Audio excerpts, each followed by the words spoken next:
Be a person of contentment. Be a person who is satisfied with what Allah subhanahu wa ta'ala has chose for him, chose for her.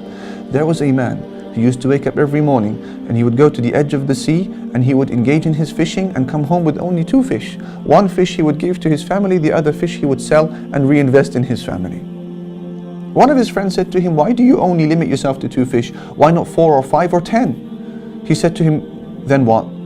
He said, "Well, then you will become more affluent." He said, "Then what?" He said, "Then you can think about employing another fisherman to work next to you." He said, "Okay, then what?"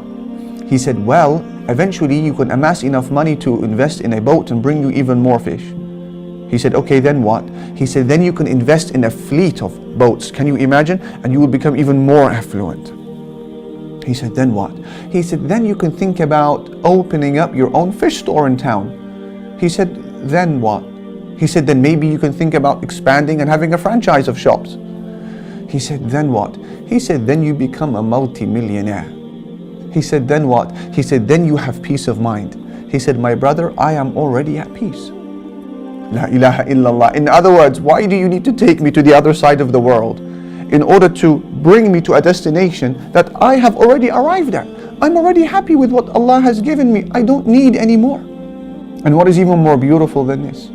The words of the Prophet Muhammad sallallahu alaihi wasallam, who said, summarizing the story in one sentence, لَيْسَ الْغِنَى عَنْ كَثْرَةِ الْعَرَبِ إِنَّمَا الْغِنَى غِنَى النَّفْسِ. He said, being rich and prosperous and wealthy is not about having a lot of money, a lot of material possessions. No. He said, being prosperous is when your heart is content. That is when you are rich. When your heart is content. Allahu Akbar. Brothers and sisters, we are travelers. You are a traveler. You and I are passers-by in the life of this world. And as a passerby, as a traveler, how many extras do you need? Much of the things that social media and TV has convinced us that we need are in fact extras that we don't need. And as a traveler, how many extras do you want to be carrying on your back? Lightest will be quickest on the day of judgment. Take that as a rule. Lightest will be quickest. So make your motto, make your slogan in life, "Oh Allah, if you are pleased with me, if you are happy, then I don't mind what you give me and I don't mind what you withhold. Oh Allah, just be pleased with me." This is principle number 2. Be a person of contentment.